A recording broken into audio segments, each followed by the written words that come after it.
आइए, संवैधानिक है, हो गया बस, हंसी मजाक हो गया। इधर मैं शुरू कर दूं, हंसी मजाक बंद। मैं जब करूंगा मजाक तब हंसना। संवैधानिक उपचारों का अधिकार, अनुच्छेद 32। ठीक, ओए बस सालों, जब मैं बोलना शुरू करूं तो सिर्फ मैं बोलूंगा। डॉक्टर भीमराव अंबेडकर, यह अनुच्छेद संविधान का हृदय और आत्मा है। एक फैक्ट कभी भी पूछा जा सकता है आपसे कि किस अनुच्छेद को संविधान का हृदय और आत्मा कहा गया। 32 संविधान उपचारों का अधिकार किसने कहा है? भीमराव अंबेडकर। एक फैक्ट हो गया। मौलिक अधिकारों को लागू कराने के 5 प्रकार के अनुच्छेद, यह अनुच्छेद सर्वोच्च न्यायालय को मौलिक अधिकारों को लागू कराने को 5 प्रकार के रिट यानी कि न्यायादेश जारी करने की शक्ति प्रदान करता है। अनुच्छेद 32 के तहत ही सर्वोच्च न्यायालय, कौन? सर्वोच्च न्यायालय, सुप्रीम कोर्ट, हाई कोर्ट नहीं, सुप्रीम कोर्ट। अनुच्छेद 32 ही सर्वोच्च न्यायालय को मौलिक अधिकारों को लागू करवाने के लिए, हनन की स्थिति में यदि मौलिक अधिकार आपका कोई छीनता है या हनन करता है तो इस स्थिति में अनुच्छेद 32 सर्वोच्च न्यायालय को 5 प्रकार के न्यायादेश यानी कि रिट जारी करने का अधिकार देता है ना। और एक और चीज़ यहीं पर देख लो, अनुच्छेद 226 भी है।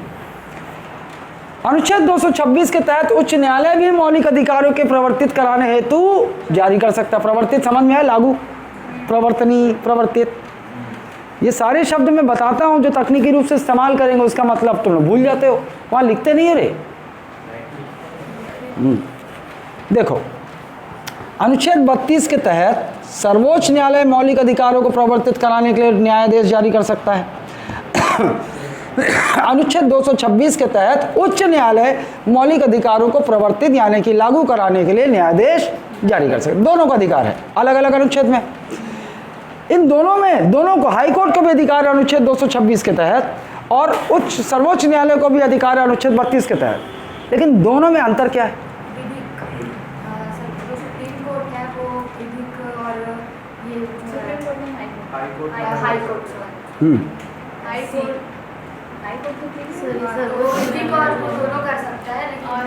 ये जो हाई कोर्ट, ये जो है ना हाई कोर्ट, ये मौलिक अधिकारों को लागू करवाने के लिए भी न्यायादेश जारी कर सकता है और विधिक अधिकारों को भी, है ना। ये मौलिक प्लस एक तो हो गया, ये मौलिक प्लस विधिक, हाई कोर्ट मतलब, और सुप्रीम कोर्ट, वर्तमान जो समय है सुप्रीम कोर्ट केवल मौलिक। तो इस प्रकार से आपको क्या कह सकते हो कि न्यायाधीश, जहाँ तक न्यायाधीश का मामला है, उच्च न्यायालय की शक्ति, उच्च न्यायालय का जो न्याय क्षेत्र है वो सर्वोच्च न्यायालय से ज़्यादा है। न्यायाधीश के संबंध में भाई देखो, सर्वोच्च न्यायालय केवल मौलिक अधिकारों को प्रवर्तित कराने के लिए रिट जारी कर सकता है और हाई कोर्ट मौलिक प्लस विधिक दोनों प्रकार के अधिकारों के लिए रिट जारी कर सकता है। तो जहाँ तक रिट न्याय क्षेत्र की बात है, क्या हम कह सकते हैं कि उच्च न्यायालय का जो रिट का न्याय क्षेत्र है, न्यायाधीश का न्याय क्षेत्र है, वो सर्वोच्च न्यायालय से अधिक विस्तृत है? विस्तृत है ना। और एक और अंतर है, और दोनों में एक और अंतर बताओ।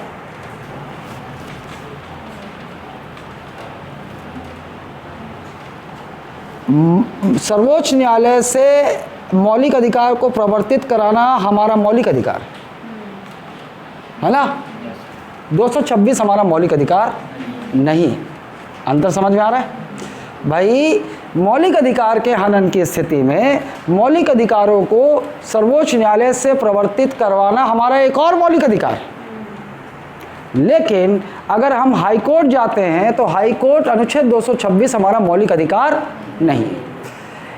इसका मतलब क्या मैं कह सकता हूं कि हाई कोर्ट जो है वो अगर आपके मौलिक अधिकार के संबंध में आप जाएं तो वो आपको मना कर सकता है? कर सकता है ना। हो सकता है कि आपका पिटीशन एक्सेप्ट ना करे, बोले कि आप सुप्रीम कोर्ट जाइए, कर सकता है। लेकिन क्या सुप्रीम कोर्ट ऐसा कर पाएगा? नहीं।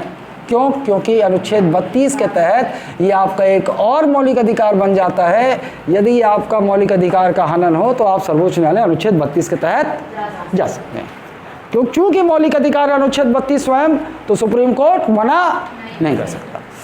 हालांकि एक बात और समझो, देखो पूरे देश भर में न्यायालय के नियम किस न्यायालय किस नियम के तहत चलेंगे, संचालित होंगे, ये सुप्रीम कोर्ट बना सकता है रूल, है ना। सुप्रीम कोर्ट ने तो इस संविधान को और अलग रख दो, सुप्रीम कोर्ट जो है पूरे देश के न्यायालयों के संबंध में न्यायालय उनके संचालित करने के नियम बना सकता है, और वो सारे सभी न्यायालयों को फॉलो करना होगा। तो सुप्रीम कोर्ट ने एक डायरेक्शन दिया है, डायरेक्शन ये दिया है कि भाई सुप्रीम कोर्ट के पास बहुत केस पेंडिंग है, बहुत प्रेशर है, तो आप पहले आप हाई कोर्ट जाएं। निर्देश है, फिर भी आप जाना चाहोगे तो सुप्रीम कोर्ट मना नहीं कर पाएगा, और अगर कि भैया मेरे को सुप्रीम कोर्ट ही जाना है, मौलिक अधिकार है, और संविधान से ऊपर सुप्रीम कोर्ट भी नहीं है। समझ रहे इस बात को, है ना। अनुच्छेद 32 के तहत सर्वोच्च न्यायालय मौलिक अधिकारों के रिट जारी कर सकते हैं, तो देख लिए। अब देखते हैं वो रिट, मौलिक अधिकारों के हनन की स्थिति में सर्वोच्च न्यायालय किस किस प्रकार के रिट जारी कर सकता है ना। सबसे पहला है बंदी प्रत्यक्षीकरण। बंदी प्रत्यक्षीकरण, जेल ना समझ में नहीं आए नोनी पूछा करो। और वो कहाँ गिरे, चंद्र प्रभात और शैली कहाँ गए, कौन सा पेपर, ये तुम लोग इधर उधर ना जुड़ जाड़ के अपना पूरा वो रूटीन सब खराब कर लेते हो। साला पोटेंशियल है, कैपेबिलिटी है, तो ऊर्जा एक जगह लगाना चाहिए ना। वो पीएससी की तैयारी करा था, साथ में बीएड चला थे, पीजीडीसीए चला थे, और कुछ नहीं चला थे तो अफेयर चला थे।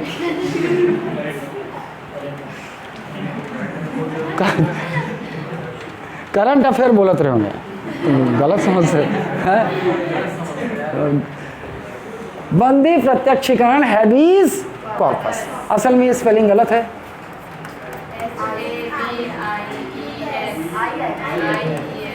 ये हैबीज कॉर्पस, ठीक। अब क्या है ये, अब सुप्रीम कोर्ट बंदी प्रत्यक्षीकरण रिट किस दशा में जारी करेगा। शब्द सही लग रहा, बंदी।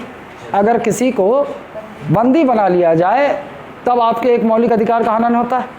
उसी संबंध में यदि सुप्रीम कोर्ट को पुष्टि हो जाए कि वास्तव में किसी का मौलिक अधिकार छीना गया है, तो फिर सुप्रीम कोर्ट ये वाला रिट जारी करेगा।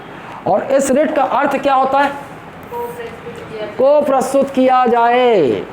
जिसे आपने अवैध तरीके से बंदी बना के रखा है, उसे न्यायालय के सामने, ये आदेश होता है ना, न्याय आदेश है। क्या है ये, न्याय आदेश है। सुप्रीम कोर्ट ने जारी कर दिया, मतलब भैया जिसको तो आपने बंदी बना के रखा है सशरीर उपस्थित करो, है ना। आत्मा साथ में होनी चाहिए, आत्मा अगर साथ में नहीं है तो मुर्दा हो गया, तो फिर मर्डर का केस चलेगा, ठीक। या उस व्यक्ति के संबंध में न्यायालय द्वारा जारी आदेश है जिसे दूसरे द्वारा हिरासत में रखा गया है, उसे 24 घंटे के भीतर न्यायालय में प्रस्तुत किया जाए। जब किसी के विरुद्ध बंदी प्रत्यक्षीकरण न्यायाधीश जारी हो जाएगा तो एक आदेश होगा कि 24 घंटे के भीतर सशरीर उसे न्यायालय में उपस्थित किया जाए, है ना।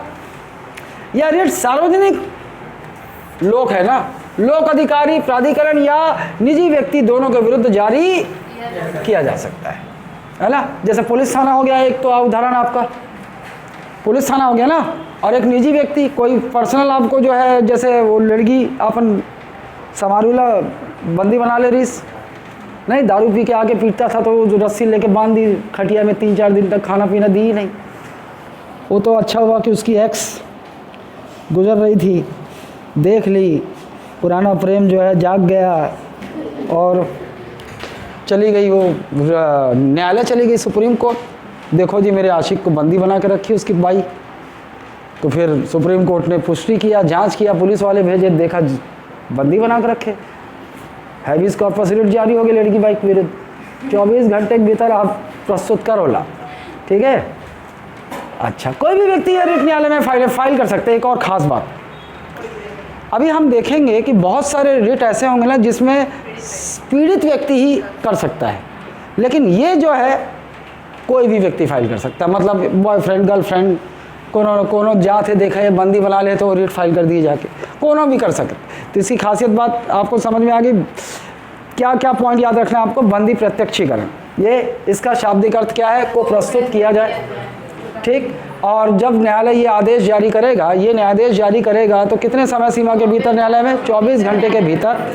दूसरा, क्या ये रिट निजी व्यक्ति के विरुद्ध जारी किया जा सकता है?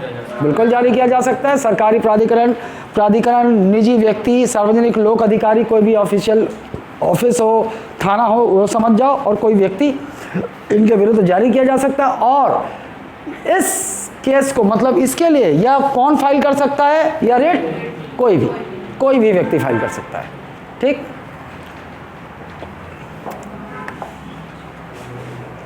परमादेश, मैग्नमस, दूसरा प्रकार का रिट है। मैडम समझ में आते नोनी? दिलेश्वरी, डा वाले, है ना? अच्छा, डामेश्वरी, डमरुक डा वाले। हाँ, ठीक। परमादेश, हम आदेश देते हैं, हम आदेश देते हैं।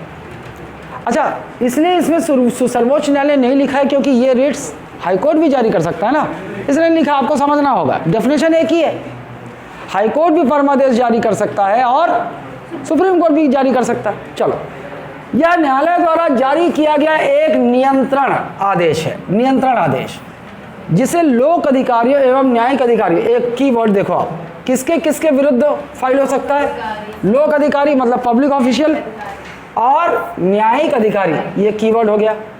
मैग्नमस किनके किनके विरुद्ध जारी किया जा सकता है? एक लोक अधिकारी मतलब ये थाना का या टीआई के विरुद्ध भी हो सकता है, और न्यायिक अधिकारी कोई जज हो कहीं का, सिविल जज, इसके विरुद्ध भी हो सकता है। तो ये दो की पॉइंट पकड़ना कि मैग्नमस यानी कि परमादेश किसके किसके विरुद्ध जारी? एक लोक अधिकारी और एक न्यायिक अधिकारी, ये याद रखना।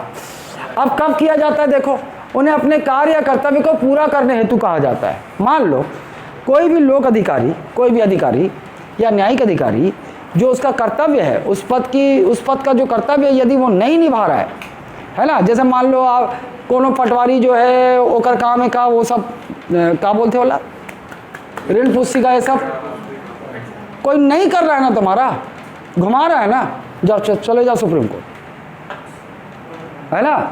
लोग खुद भ्रष्ट हैं। लोग सोचते हैं 500,000 दे के कौन झंझट पाले, करवा लो। अब पटवारी इसी फिराक में रहता है। 3 एकड़ खेत का मैं सीमांकन करवाया मोहला में, अब पटवारी मेरे से 1 रुपया ले ले, या तहसील में कोई 1 रुपया ले ले। हालांकि जो आया था वो उस समय वही था, वो तो तब गए, मैं जब पहुंचा धड़धड़ाते घुसा, मैं गुस्से में घुसा था अंदर। सर आप, अरे तुम हो, ये क्या है तुम्हारा, ये टटपुंजिये जो है उनको समझाओ कि मैं रगड़ दूंगा तो तरीके से रगड़ दूंगा। वो बोला सर बस आप शांत बैठिए, आधा घंटा दीजिए। आधे घंटे में सब हो गया। आधे घंटे में सब हो गया, और उसके बाद फिर आदेश पारित हो गया। अब सीमांकन की बारी आई, है ना। तो अंबर ऐसा नहीं कि मुझसे डरता है, अंबर मुझे जानता है, वो ऐसे भी जानता है कि अरे साला को घूस मांगने की कोशिश मत करना, क्योंकि ये विभाग जो है ना, राजस्व विभाग सबसे भ्रष्ट विभाग होता है ना। बिना पैसा, पटवारी के हाथ में पैसा नहीं दिए तो साला कदम नहीं बढ़ाएगा वो। ऐसा देखना, गाँव में देखे, अनुभव किए होंगे, है ना। बंधा हुआ है। अब मैं गया तो हाँ, पर सीमांकन का 3 महीना हो गया, फिर फ़ोन लगाया, कहे भाई सीमांकन क्या इस सदी में हो जाएगा उस खेत का? बोले सर अरे आप बताए नहीं, मैं अभी लाइन अप करता हूँ। RI का फ़ोन गया, बोला वो जो भी होगा फ़ोन नंबर मुझे भी देना। अब वहाँ से यहाँ से जब दिया होगा बत्ती तो धड़धड़ाते हुए पहुँचा।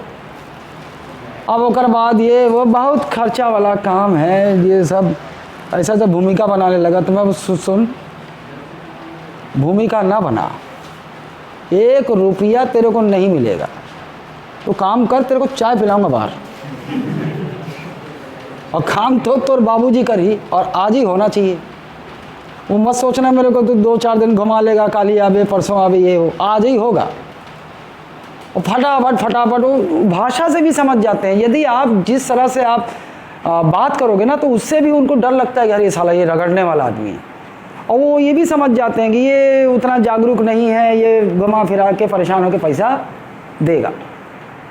तो आप लोग को अगर आपको जानकारी है, आप जागरूक हो, तो आप उसका इस्तेमाल किया करो। ये नहीं कि सिस्टम भ्रष्ट है साला, सभी लेते हैं सभी लेते हैं, और वहाँ बाकी जो मिले कितना पैसा लिए हैं, सीमांकन करवाया तो सबको यही जनरल फीलिंग है ना कि सीमांकन करवाया और ऋण पुस्तिका बनेगा तो पैसा बिना काम नहीं होता। तो जिसको मिलो उस गांव में कहते पैसा लीज, अरे मैं बोला साला कहते पैसा लीज, कौन सा पैसा, क्यों पैसा लेगा? तो लोगों को समझाना पड़ता था कि इसका पैसा नहीं लगता है भाई, है ना। चलो ये ध्यान रखोगे आप। और किस लिए, अगर किसी अधिकारी ने अपना कर्तव्य पूरा करने हेतु आनाकानी की है, इनकार कर दिया हो, तो ये रिट जारी किया जाता है और इसका मतलब आदेश चला गया, ये तेरा कर्तव्य है, पूर्ण कर। तो चाहे पटवारी हो चाहे कोई हो, पहुंच जाओ सुप्रीम कोर्ट। लेकिन दिक्कत यह है ना, मैं बताया, यही तो समस्या है साली, यही समस्या है। वो मांगा थे 1500 हैं, और सुप्रीम कोर्ट जावे और ये केस फाइल करवे वकीलों के, पता चले ले 20,000 लग गए। ये है हमारे यहाँ का सिस्टम। न्यायतंत्र ही ऐसा है कि वास्तव में वो न्याय वास्तव में देना नहीं चाहता, वास्तव में न्याय देना नहीं चाहता। हर कोई मेरे जैसा पगला नहीं हो सकता है कि पुलिस वाला 200 मांग रहा है, मैं बोला नहीं मैं 1000 रुपये फाइन पटाऊंगा। वो 200 मांग रहा है और मैं बोला क्यों भाई, 1000 रुपये फाइन बनता है इसका, 1000 ही रुपये दूंगा मैं, और तुमको नहीं दूंगा, मैं कोर्ट में दूंगा। और कोर्ट पहुंचा, 3 बार गया हूँ मैं, वो 200 रुपये में पीछा छूट सकता था, लेकिन 3 बार रायपुर गया हूँ, घुमाए, मेरे को परेशान किए थे साले। 200 रुपये हमको नहीं दिए, कोर्ट में देगा। और हंसी की बात देखो, कोर्ट पहुंचा ना तो वो खूब हंसी आएगा। हमारे यहाँ का लॉ देखो, हमारे यहाँ का चुतियापा देखो। अगर मैं उस समय पुलिस उसमें कटवाता तो 1000 कटता, 1000 पेनल्टी, कोर्ट में 2000 है, कोर्ट में 2000 है। मतलब ये खुद चाहते हैं कि लोग वो घूस वसूल सके और लोग न्यायालय ना जाए। मैं इस पर सवाल खड़ा किया, मैं बोला, वो वही बोला जज, वाह रे न्यायतंत्र, वाह रे सरकारें, पुलिस वालों के यहाँ वहाँ पर बटाओ तो 1000 है, अच्छा वो 1000 सरकारी खाते में जब जाएगा तब ना, और ऐसे तो 200 रुपये ले लिए। और कोर्ट पहुँचा मैं कि मैं कोर्ट में पटाऊंगा कि मैं भ्रष्टाचार, मैं वो 200 रुपये मैं नहीं दूंगा, मैं कायदे का फीस पटाऊंगा, तो 1000 2000 हो गए। वो देखो, चलो यह जारी नहीं किया जा सकता। एक पॉइंट देखो, यहां से भी एक प्रश्न बनेगा, राष्ट्रपति, राज्यपाल, निजी व्यक्ति, उच्च न्यायालय का न्यायाधीश, यह नहीं जारी किया जा सकता, है ना। क्यों? क्योंकि ये क्या है, परमादेश, परम आदेश। राष्ट्रपति देश के सबसे बड़े संवैधानिक पद पर है, कैसे कोई आदेश दे सकता है? राज्यपाल राज्य में राज्य के सबसे बड़े संवैधानिक पद पर है, कैसे कोई आदेश दे सकता है? निजी व्यक्ति तो आता ही नहीं इस घेरे में, है ना। और उच्च न्यायालय का न्यायाधीश, निजी व्यक्ति, तो मैं भी परमादेश जारी नहीं हो सकता। भाई निजी व्यक्ति हो, तुमने तुम्हारा कौन सा कर्तव्य है? तुमने किसी का ऋण पुस्तिका बनाने का तुम्हें पदभार मिला है कि तुम ऋण पुस्तिका नहीं बना रहे हो, इसलिए नहीं जारी किया जा सकता, है ना। लोक अधिकारी एवं न्यायिक अधिकारी, और उसमें भी किसको छोड़ के, केवल पीड़ित व्यक्ति या न्यायालय में फाइल कर सकता है। एक और खास बात, केवल पीड़ित, ऐसा नहीं है किसी के गर्लफ्रेंड और एक्स जाके फाइल कर रही है, पीड़ित व्यक्ति। क्या न्यायालय लिखा तो बस सुप्रीम कोर्ट में कि हाई कोर्ट? ये कोई भी, ये केवल पीड़ित व्यक्ति। अरे 32 के तहत तुम सुप्रीम कोर्ट में फाइल कर सकते हो, 226 के तहत हाई कोर्ट में फाइल कर सकते हो, ठीक। नहीं भैया, अरे यार वो बॉस है, उल्टा हो जाएगा। हाँ नहीं, अरे पगले, सर्वोच्च न्यायालय ही रिट जारी करने की बात की जा रही है, तो आप हाई कोर्ट वाला अपने ऊपर नहीं कर सकते, नहीं, वो ऑटोमेटिक अंडरस्टूड है, इसलिए नहीं लिखा मैं। भाई सर्वोच्च न्यायालय ही रिट जारी कर रहा है, तो सर्वोच्च न्यायालय अपने विरुद्ध क्यों रिट जारी करेगा, है ना। और ये क्या ध्यान रखोगे, केवल पीड़ित व्यक्ति ही ये केस फाइल कर सकता है, ये ध्यान रखना, ठीक।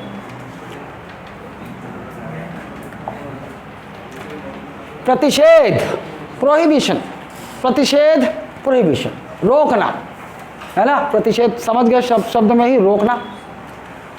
फिर देखो, वरिष्ठ न्यायालय अधीनस्थ न्यायालय को जारी करता है, मतलब समझे, सुप्रीम कोर्ट हाई कोर्ट को जारी कर सकता है।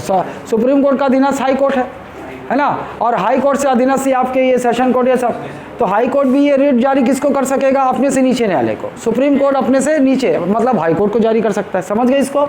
वरिष्ठ न्यायालय अधीनस्थ न्यायालय को जारी कर सकता है। कैसे नोनी, समझ रहे हो ना इसको। ऊपर वाला न्यायालय अपने से नीचे वाले न्यायालय को ही जारी कर सकता है, पहले की पॉइंट। दूसरा, कब जारी कर सकता है, यदि किसी ने अपने न्याय क्षेत्र से बाहर कार्य करने से मतलब बाहर कार्य करने की कोशिश कर रहा है तो उसे रोका जा सके। जैसे उदाहरण समझाता हूं, शेयर कहाँ गिरी, तो कोई नहीं, आवाज तो जाएगा ना वहाँ। जैसे देखो, अपन हाई कोर्ट और ये अपने सेशन कोर्ट का एग्जांपल लेते हैं, है ना। सेशन कोर्ट जानते हो, क्रिमिनल मामले, है ना। ये जो जिला स्तर पे न्यायालय होते हैं ना, इनको फांसी की सज़ा ऐसा नहीं कि नहीं दे सकते, दे सकते हैं, लेकिन इनको हाई कोर्ट से कंफर्म करना होता है। हाई कोर्ट से कंफर्म करना होता है। हाई कोर्ट जब कंफर्मेशन देता है कि हाँ आप इसे फांसी की सज़ा सुना सकते हैं तो सुना सकता है। लेकिन क्या किया कि मान लो दुर्ग का सेशन कोर्ट ने किसी को हाई कोर्ट से बिना कंफर्म किए फांसी की सज़ा सुना दी, है ना। अब क्या होगा, वो मामला चला गया हाई कोर्ट, और हाई कोर्ट फिर कौन सा रिट जारी करेगा, प्रतिषेध। ना ना भैया रुक, साला अपने अधिकार क्षेत्र से बाहर जा रहा है, तेरा न्याय क्षेत्र में ये मामला है ही नहीं, तो अपने अधिकार क्षेत्र तो बाहर। जब कोई अपने अधिकार क्षेत्र से बाहर जाने की कोशिश करे तो वरिष्ठ न्यायालय अपने से नीचे वाले न्यायालय को ये रिट जारी करता है। क्यों, न्याय क्षेत्र में रहो, ये तुम्हारे अधिकार क्षेत्र में नहीं। समझ रहे हो। और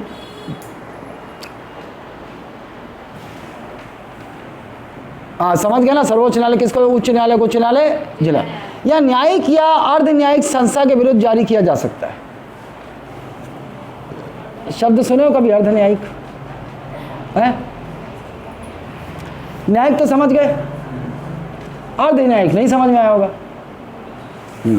देखो, किसी की शक्तियों को हम अर्ध न्यायिक कब कहेंगे,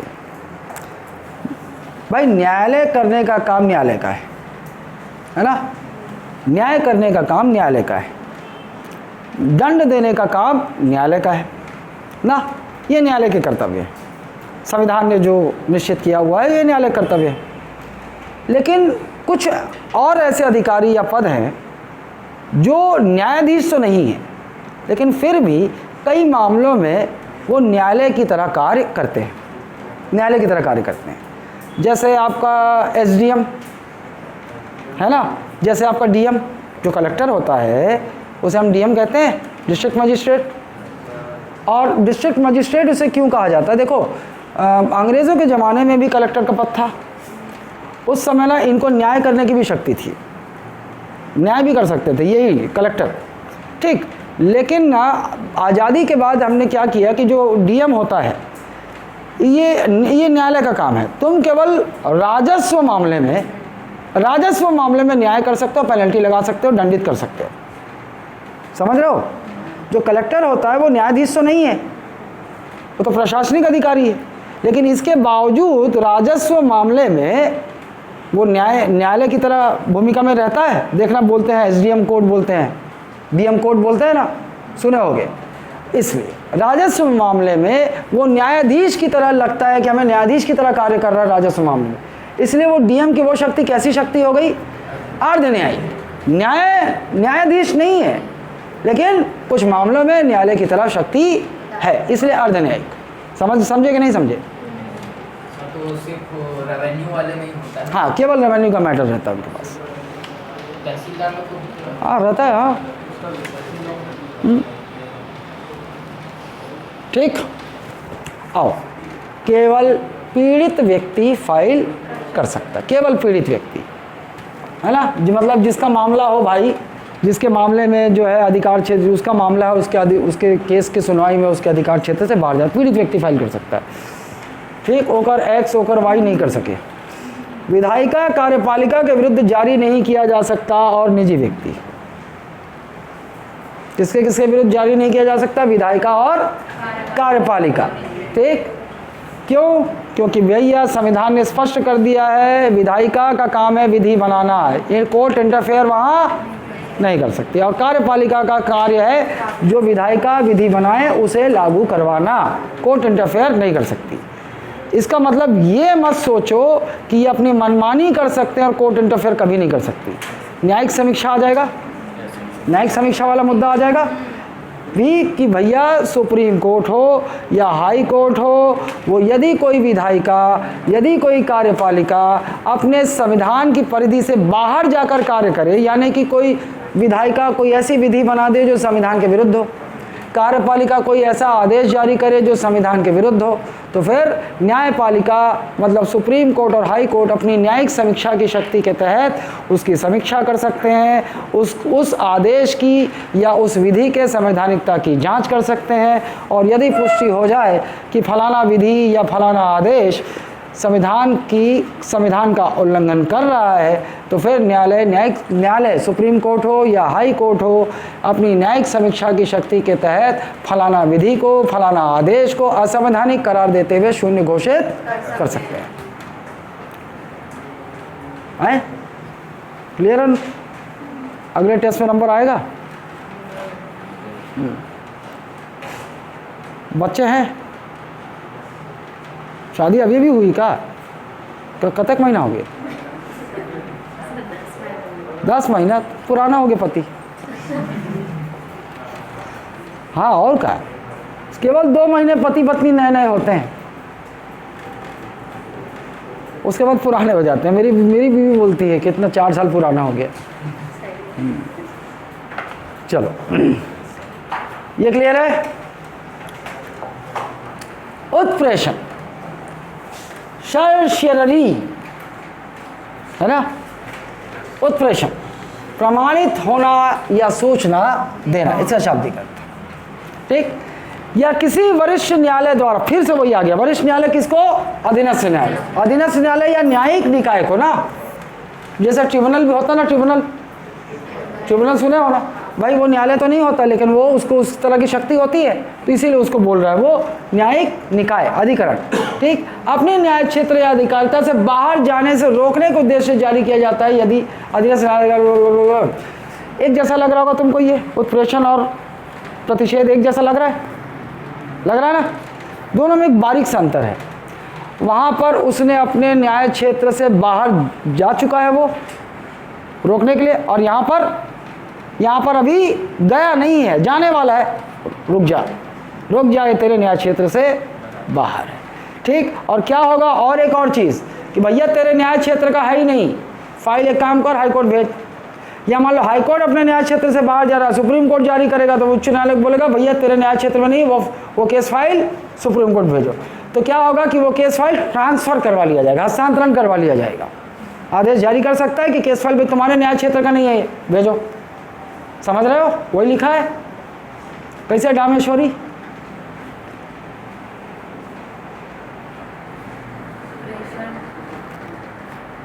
तो क्लियर है? और कौन फाइल कर सकता है? मतलब आप ये पीड़ित व्यक्ति याद रखने की जरूरत नहीं है, कोई भी कहाँ फाइल कर सकता है। एक तो बंदी प्रत्यक्षीकरण और एक आखिरी वाला जो आने वाला है ना, केवल, बाकी जगह हर जगह पीड़ित व्यक्ति ही। ठीक, अधिकार परीक्षा क्यों वारंटो, अधिकार परीक्षा क्यों वारंटो, अधिकार से या आपका क्या प्राधिकार या वारंट है। इसका फुल मतलब शाब्दिक अर्थ क्या है? किस अधिकार से या आपका क्या अधिकार है, क्या प्राधिकार है, क्या वारंट। अब देखो क्या, मान लो तुमको पता चलता है कि तुम्हारे गांव में तुम्हारा पड़ोसी 12वीं का फर्जी मार्कशीट बनाया है और शिक्षाकर्मी बन गया है। तुम्हें मालूम चल गया, तुम्हें पता है। अब तुम जाके बोलोगे सुन देख, तो सैलरी के आधा सैलरी मेरे तक रोज पहुंचना चाहिए। अब वो बोलेगा अबे काबर, साले मोर नौकरी में तोला काबर दो। तो बोलता बेटा मैं जानता हूँ तेरी मार्कशीट 12वीं की फर्जी है और उसी आधार पे तूने फर्जी तरीके से नौकरी प्राप्त की है, और पहुँच जाएगा सुप्रीम कोर्ट। और कोई भी फाइल कर सकता है इसको, पहुँच जाएगा सुप्रीम कोर्ट और सुप्रीम कोर्ट जांच करेगा और पाएगा कि सारा फर्जी तरीके से तू, तो सुप्रीम कोर्ट ये आदेश जारी कर किस अधिकार से बैठाए तो इस पद पे है, और उसकी नौकरी वोकरी सब चली जाएगी, बल्कि और 420 का केस चलेगा और अंदर हो जाएगा, है ना। तो ऐसा कोई ढूंढो।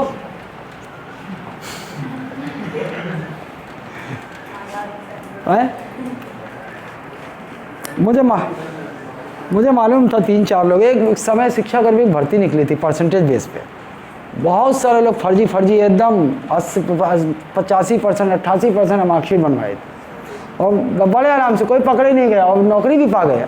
और ये भी बता देता हूँ, कुछ तो ऐसे कि 8-10 साल नौकरी तक की हैं, जैसे ही पता लगा कार्रवाई होने वाली हो सकती है, नौकरी छोड़ दिए, पहले ही छोड़ दिए। चलो समझ गए, यहाँ कुछ समझाने की आवश्यकता है किसके? देखो इसे जारी नहीं किया जा सकता, एक तो मंत्री कार्यालय और एक निजी कार्यालय, यहाँ जारी नहीं किया जा सकता, ठीक है। लोकल स्टैंड, लोकस है रे पगली, लोकस है ये, अपने हिसाब से वो सोचती होगी लोकस क्या होता है, लोकल होगा, चेंज कर देती है। लोकस स्टैंडिंग एक टर्मिनोलॉजी है जिसका अर्थ क्या होता है, केवल प्रभावित या पीड़ित व्यक्ति। कभी कभी लिख सकता है मान लो कि भैया इनमें से कौन कौन से रिट जो हैं वो लोकस स्टैंडी है, तो आपको तो पता है ना कि पीड़ित व्यक्ति वाला, तो पीड़ित व्यक्ति वाला कौन कौन सा, बंदी प्रत्यक्षीकरण छोड़ दो, अधिकार भिक्षा छोड़ दो, बाकी तीनों पीड़ित व्यक्ति ही दायर कर सकते हैं, है ना।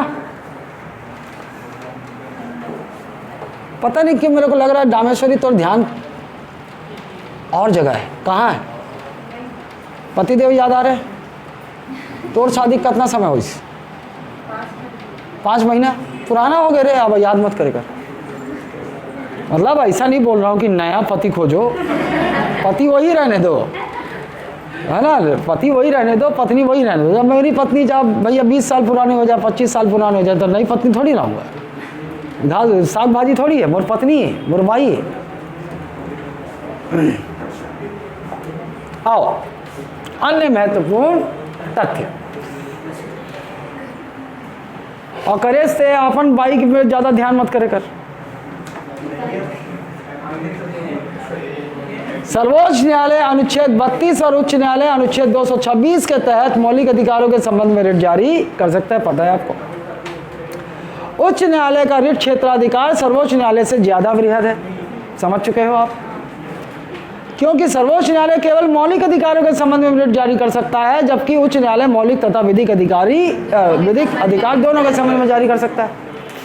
संसद किसी भी अन्य न्यायालय को अनुच्छेद 32 के तहत रिट जारी करने के लिए प्राधिकृत कर भी सकती है, संसद मान लो संविधान में संशोधन कर दे और 32 में बोल दे कि भैया 32 के तहत आप हाई कोर्ट और सुप्रीम कोर्ट दोनों जगह जा सकते हो, तो फिर दोनों विकल्प आपके पास मौजूद हो जाएगा।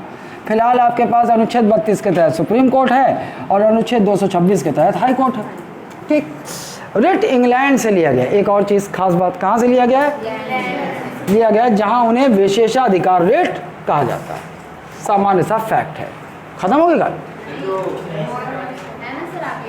हाँ अधिकार की इच्छा जो है हाँ, इसमें नहीं किया जा सकता करके मंत्री तो कार्यालय दिए, तो जैसे कोई मंत्री वगैरह उसके लिए नहीं कर सकते ना, उनके लिए रिट नहीं है ये, उनके लिए नहीं है, वहाँ इंटरफेयर नहीं कर सकते ना वो लोग। न्यायालय वो तभी इंटरफेयर कर सकते हैं जैसे मैं कोई क्राइम कर ले या फिर कुछ गड़बड़ घोटाला कर ले, तभी इंटरफेयर नहीं कर सकते न्यायालय कार्यपालिका और विधायिका में तभी इंटरफेयर कर सकती है जब वो असंवैधानिक हो, संविधान के विरुद्ध कोई कार्य करे, है ना। हाँ, अब मर्डर ऑर्डर कर देगा भाई, वो तो फिर वो प्रोसीजर चलना ही है उसका, क्रिमिनल प्रोसीजर, वो अलग चीज़ है। आओ अनुच्छेद सब इस दौरान बता दिए, देखो पहला लाइन में कोई दिक्कत है क्या? अनुच्छेद 32 के अंतर्गत उपचार अपने आप में मूल अधिकार है, इसलिए सर्वोच्च न्यायालय अपने रिट न्याय क्षेत्र को नकार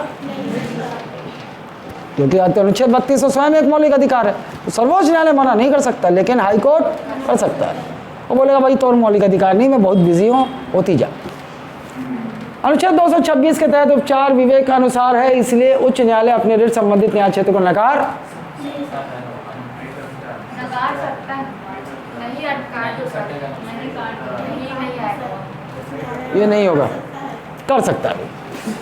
ऋण जारी करने का अधिकार के तहत 2 शब्द प्रमुख हैं, एक तो जनहित याचिका है ना, या फिर लोकहितवाद कहते हैं इसे, PIL, अंग्रेजी का है PIL, पता होना चाहिए, IPL नहीं है, हाँ PIL है ना, फुल फॉर्म ये देखो नहीं, पब्लिक इंटरेस्ट, ई गायब कर दिए इन्होंने, इंटरेस्ट लिटिगेशन पता होना चाहिए, जीके है। PIL का फुल फॉर्म है पब्लिक इंटरेस्ट लिटिगेशन, हिंदी में इसको बोलते हैं जनहित याचिका, है ना। और न्यायिक सक्रियता, ये 2 शब्द सुनोगे आप आगे, एक तो न्यायिक सक्रियता जुडिशियल एक्टिविज्म, और एक जनहित याचिका, है ना। मैं बताऊंगा आगे आएगा जब को, आओ इधर आओ, अभी इसके बारे में बात करूंगा, भटक जाओगे। PIL ये सब क्या होता है, मतलब आप जो हो, आप भी फाइल कर सकते हो PIL, आप भी कोई भी लोक महत्व के मामले में, लोक हित में के मामले में उठा लो कोई भी, कि भैया जो यहाँ पर हमारे शहर में जो है पानी जो है सुबह 4 बजे दिया जाता है, म्यूनसिपैलिटी 4 बजे नल खोलती है, ज़बरदस्ती 4 बजे क्यों उठाना चाहती है, लोग जो है मेहनत करके आते हैं, थक के आते हैं, उनको ज़बरदस्ती 4 बजे उठ के पानी भरना पड़ता है, तो याचिका दायर कर दो। सुप्रीम कोर्ट फिर आदेश करेगा, अबे साला 4 बजे नहीं 2 बजे खोलेगा नहीं। आओ अनुच्छेद 35। अच्छा, अब मौलिक अधिकार तो वैसे ही मौलिक अधिकार है ना, लेकिन मौलिक अधिकार को प्रभावी करने के लिए संसद कानून भी बना सकती है। आप जानते हो भाग 4 में भी अगर किसी विषय पर कानून बना दे तो वो बाध्यकारी हो जाता है राज्यों पर। यहाँ पे क्या बोल रहा है, संसद मूल अधिकारों को लागू करने के लिए, प्रभावी करने के लिए विधि भी बना सकती है। इस संबंध में देखो, यहाँ विधि बनाया, यहाँ विधि बनाया, यहाँ विधि, ये प्रश्न नहीं बनेगा, ये मेंस में लिखने के लिए है ना, प्रश्न नहीं बनेगा यहाँ से, ये आओ। और यह शक्ति राज्य विधानमंडल को नहीं है। मौलिक अधिकारों को प्रभावी करने के लिए विधि बनाने की शक्ति किसके पास है? संसद के ही पास है। ये राज्य विधानमंडल मौलिक अधिकारों के संबंध में विधि नहीं बना सकती, वो राज्य सूची के विषय में है ही नहीं।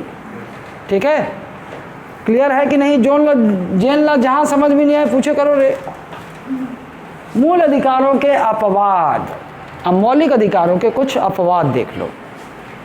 31 का है, अरे साला वहाँ भी खड़ा था ना, इसीलिए संपत्ति वही तो है। आओ देखो, या 5 श्रेणियों को कानून को अनुच्छेद 14 और 19 के तहत मौलिक अधिकार के हनन या अतिक्रमण पर न्यायालय में चुनौती से बचाता है। ये जो 31 का है, असल में ये क्या कर रहा था, 5 श्रेणियों के कानूनों को अनुच्छेद 14 और 19, मतलब कुछ विधियां जो समानता का अधिकार अनुच्छेद 14 का उल्लंघन करें या फिर स्वतंत्रता के अधिकार का उल्लंघन करें, तो भी अनुच्छेद 31 का उन विधियों को संरक्षित करता था, बचाता था कि भैया फिर ये विधियां शून्य नहीं हो सकती, क्योंकि संविधान में ही प्रावधान कर दिया गया। का मतलब बाद में जोड़ा गया।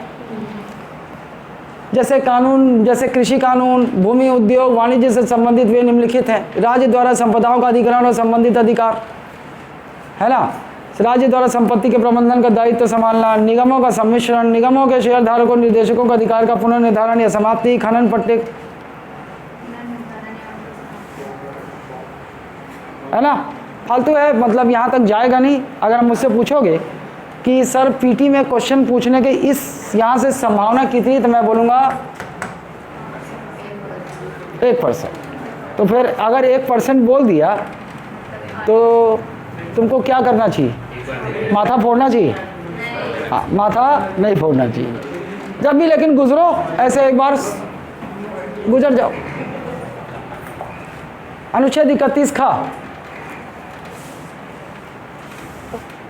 9वीं अनुसूची में उल्लिखित अधिनियमों एवं मौलिक अधिकारों का हनन की स्थिति में न्यायालय में चुनौती तथा शून्य होने से बचाता है। अब ये क्या बोल रहा है 31 का? अगर अगर मान लो आपको पता है ना, अभी ये छत्तीसगढ़ के आरक्षण वाले मुद्दे में नवी अनुसूची बार बार आ रहा था, अगर मेरा वीडियो देखेंगे तो वहाँ भी आ रहा था। सबसे पहले झारखंड ने क्या किया कि वहाँ पर 76% आरक्षण 76% आरक्षण विधेयक पारित किया, 76 या 74 पारित किया। अब क्या था कि वो उसको भी नहीं मालूम था वास्तव में। ये मामला मैं बताता हूँ। अरे यार वो समीर, वो गोल वाले चेयर वो कमरा में लेके आते, वो दर्द दे थे, वहाँ भी खड़ा खड़ा था, यहाँ भी खड़ा खड़ा था, इसलिए अरे यहाँ बैठ जाऊँगा तो चेहरा नहीं दिखेगा ना। करिया ही सही, कुछ लोग ठोबड़ा देखना चाहते हैं।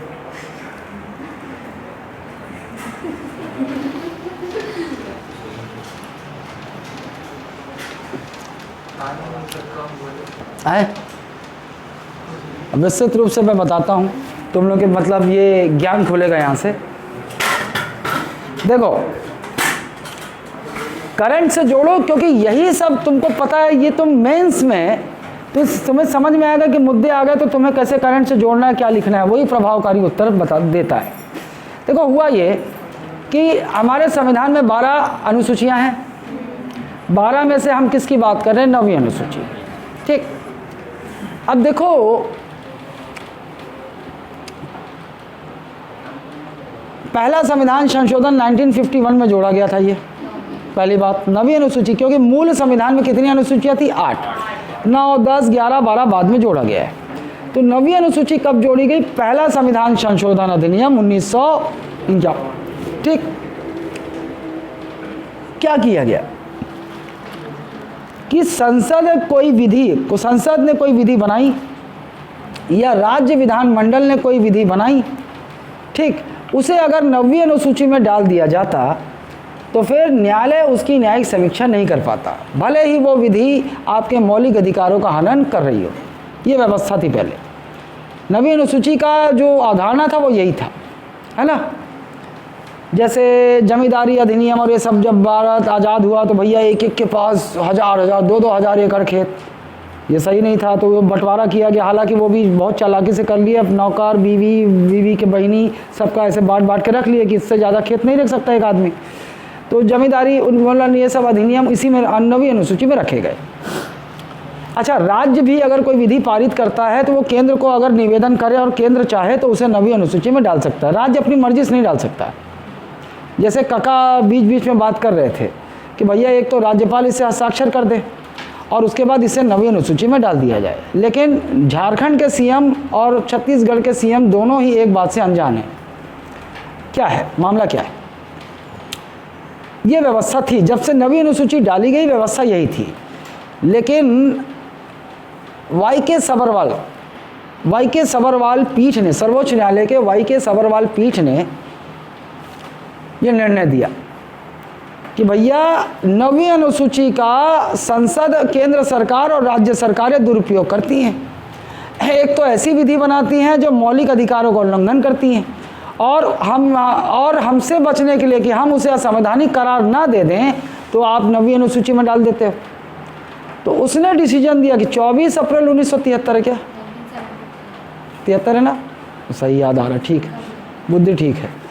24 अप्रैल 1973 निर्णय दिया कि भैया 24 अप्रैल 1973 या उसके बाद यदि संसद ने कोई भी अधिनियम डाला है 9वीं अनुसूची में या किसी भी राज्य का उसमें डाला गया है, वो हमारी न्यायिक समीक्षा की परिधि में होगा, हम उसकी न्यायिक समीक्षा कर सकते हैं।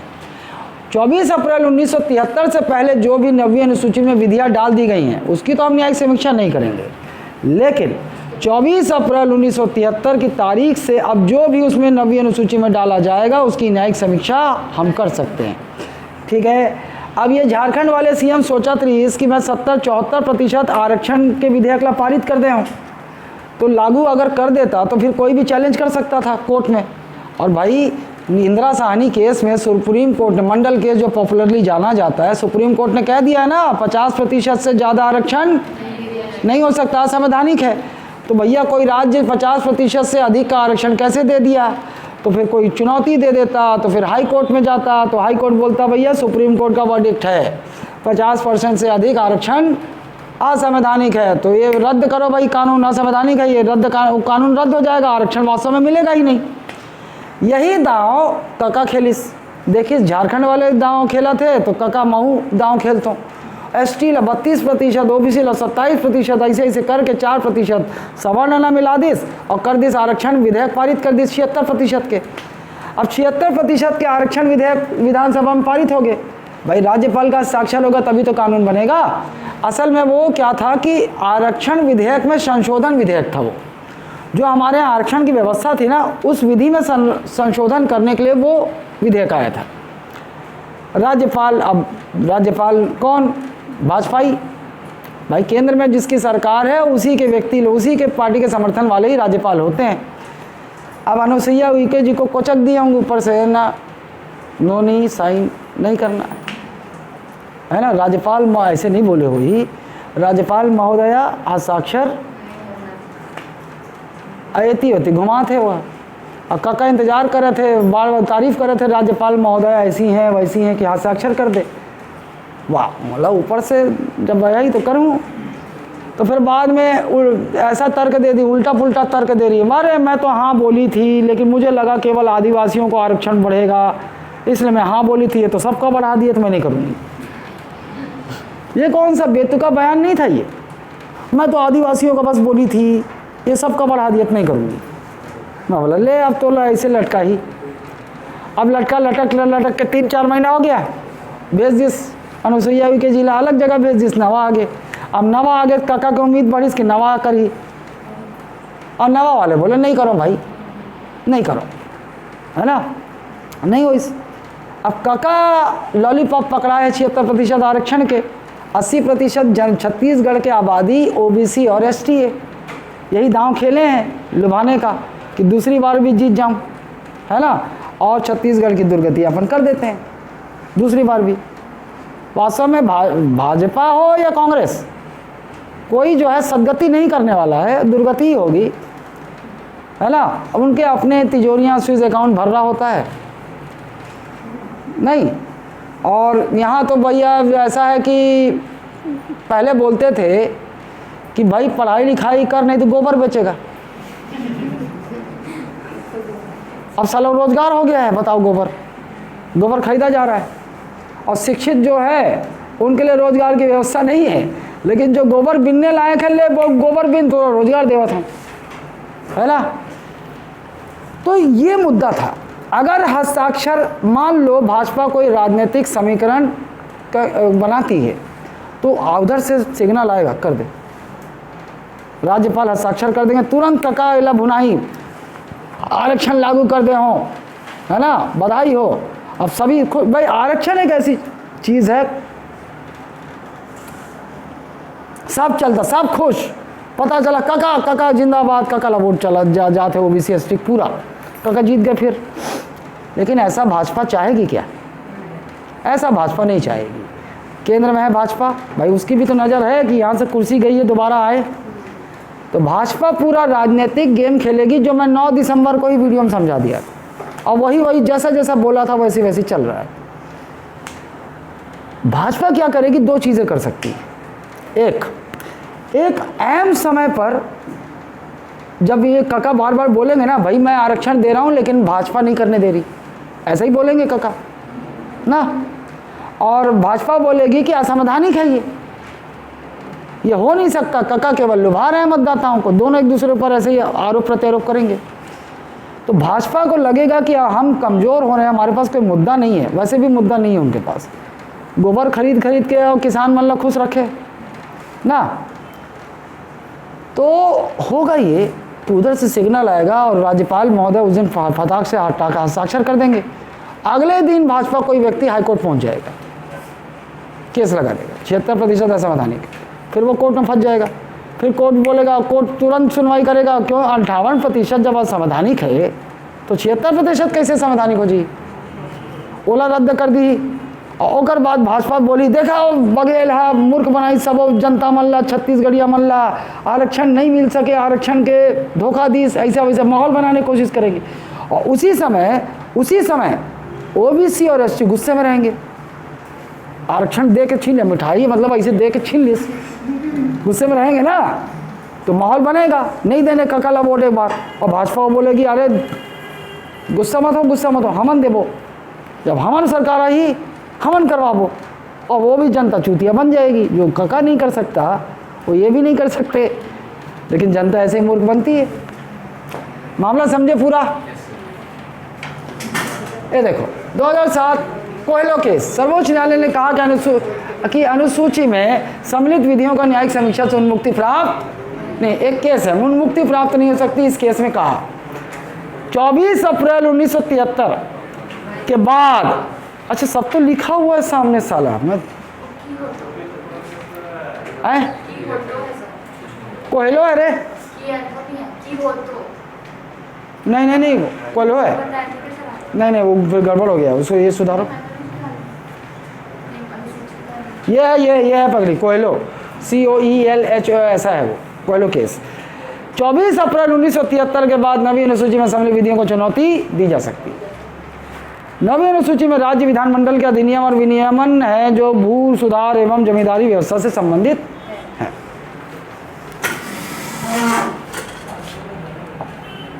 अनुच्छेद 31 कुछ निदेशक तत्वों को प्रभावित करने वाली विधियों को बचाव या व्यायावृत्ति, प्रभावी है ना, प्रभावित नहीं है ये, कहाँ है मोर पेन, प्रभावित नहीं है ये, प्रभावी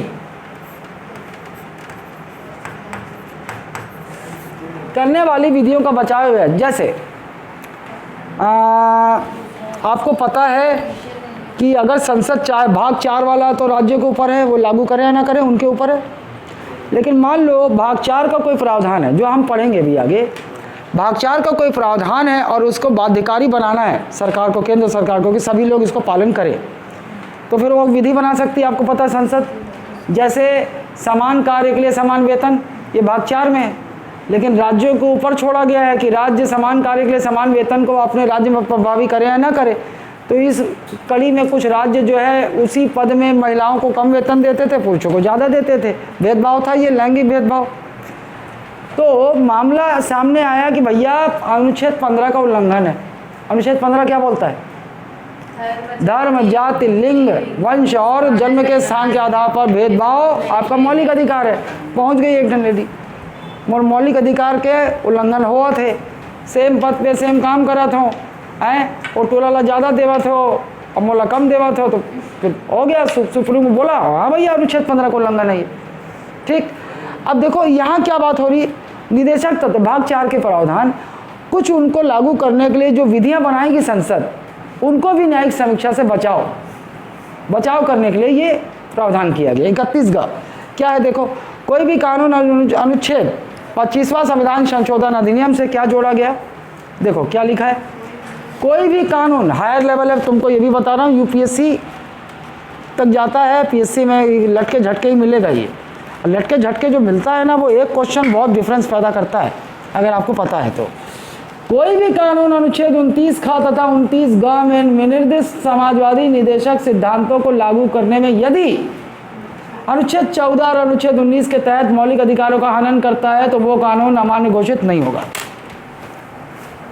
देखो क्या बोला, 25वां संविधान संशोधन अधिनियम किया गया संविधान में, और इसमें क्या सुधारा गया, ये बोला कि अनुच्छेद 29 क्या है, 39 ABCD क संसाधनों का समान वितरण, ये है, और ये है समान कार्य समान वेतन। इसमें वो है धन और उत्पादन के संसाधनों का संकेंद्रण रोकना। क ख ग A B, अच्छा मेरे को 39A 39B 39C, ठीक। धन के उत्पादन का संकेंद्रण रोकना, ये राज्य का कर्तव्य बनता है कि भैया जो राज्य के धन है, उत्पादन है, उनके संसाधनों का एक ही हाथ में, मतलब कुछ ही हाथों में संकेंद्रण रोकना चाहिए। लेकिन ऐसा होता नहीं ना, जो अमीर है बहुत अमीर होता जाता है जैसे अंबानी, और जो गरीब है बहुत गरीब है। सोल्यूशन सूंगा थे स्टेशन में, नहीं मैं बहुत गरीब हूँ, आज सिगरेट नहीं खरीद सकूँ, बीड़ी पीता हूँ। ये देखो, इधर देखो, सिगरेट, बीड़ी, गुटखा, शराब, भाई मैं अगर बुरा हूँ लेकिन मैं हमेशा तुमको मैं नहीं देखना चाहूँगा कि तुम लोग उसका आदी बनो या ये तुम्हारे मुंह में भी लगे। बिना नशे का जीवन बहुत ही अच्छा होता है ना नोनी? कैसे लगा थे ओकर बात है? बिना नशा का जीवन बहुत ही उत्तम होता है। तो तोला कैसे लगा थे ओकर बात?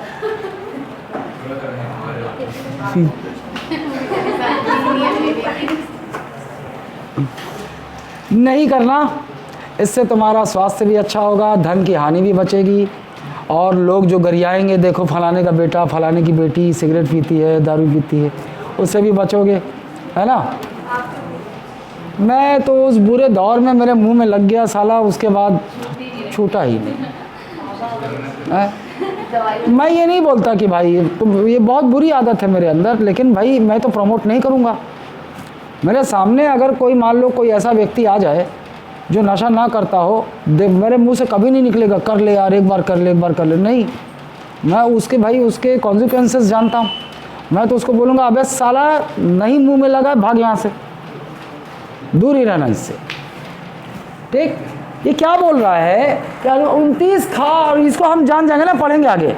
29 खा जो भाग 4 में है, 39 रे, 39 खा और 39 गा, जो आगे पढ़ेगा यहाँ पर भाग 4 में है। ये संसद अगर इनको लागू करने के लिए, प्रभावी करने के लिए कोई कानून बनाती है, कोई कानून बनाती है।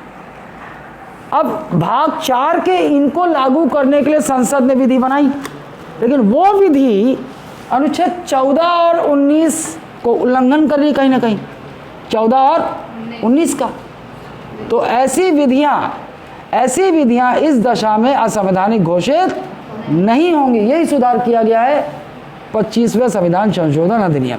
अब भैया संविधान स्वयं कह रहा है कि भैया 39 ख और ग को प्रभावी करने के लिए यदि संसद ने कोई विधि बनाई है और वो विधि अगर इनको लागू करने के लिए इनका उल्लंघन किसी प्रकार से कर रही है तो वो विधियां अमान्य नहीं होंगी। संविधान ने स्वयं लिख दिया।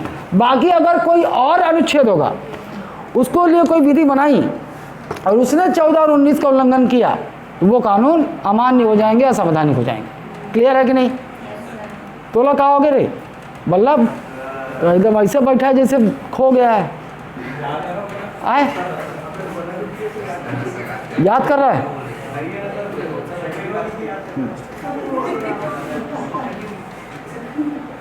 कब हुआ? 1971।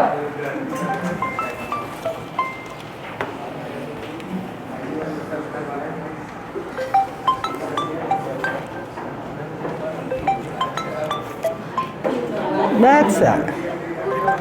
हेलो हेलो, हाँ बोल रहा हूँ। अच्छा, will you please give me 5 minutes? I'll be free up. Then we'll have a talk later. Okay.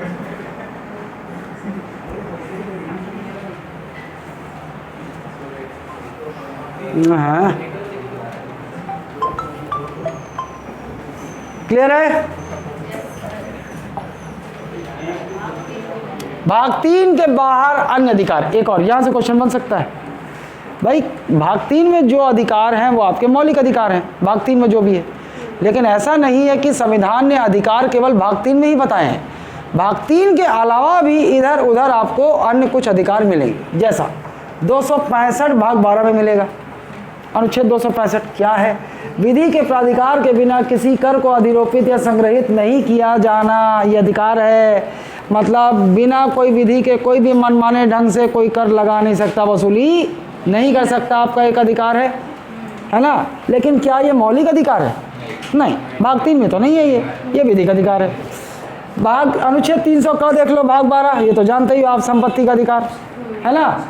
अनुच्छेद 301 देखो, भाग 13, भारत के राज्य क्षेत्र में सर्वत्र व्यापार वाणिज्य और समागम आबाद होगा। आपको अधिकार है भारत के किसी भी राज्य में आप व्यापार कर सकते हो आबाद रूप से, लेकिन इसका मतलब ये नहीं है कि गांजा की 47 का व्यापार करो, है ना। व्यापार कर सकते हो भाई, आलू का करो, कपास का करो, नहीं 326 भाग 15 में है। ये बहुत अच्छा क्वेश्चन बनेगा यहाँ से, तो बता रहा हूँ 90% लोग फड़फड़ाएंगे।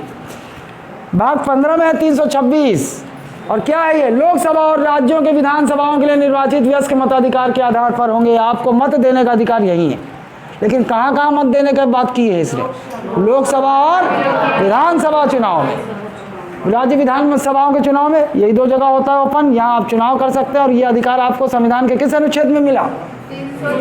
326। कहाँ है? भाग 15 में है। ठीक है, याद रखिएगा। मेरे ख्याल से भाग 3 यहीं समाप्त होता है। कल भाग 3 जो है, आप पूरे स्टार्टिंग का आधा घंटा तुम्हारे मुंह में कंठस्थ होना चाहिए। सारी चीज़ें याद करवाने के भी प्रयास करेंगे, रिवीजन का भी प्रयास करेंगे, तुम्हारे दिमाग में भी होना चाहिए एक एक चीज़। ठीक, उसके बाद ही हम भाग 4 की भूमिका शुरू करेंगे। ठीक, कल समझ जाओ, ओरल है टेस्ट।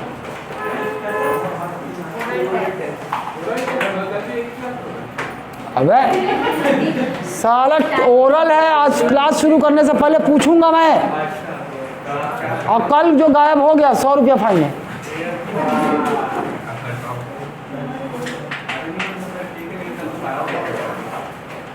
अबे सालों, तुम लोग क्या चाह रहे हो? संविधान छोड़ दूं मैं साला बीच में?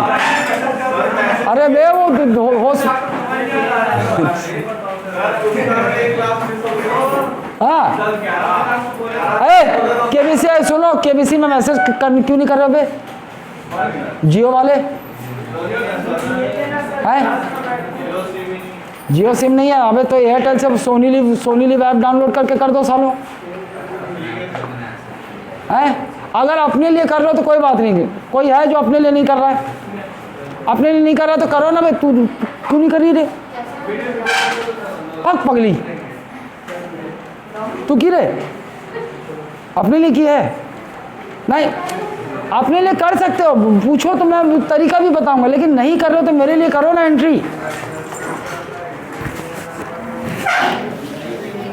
ओए जियो वाला फोन करो बे।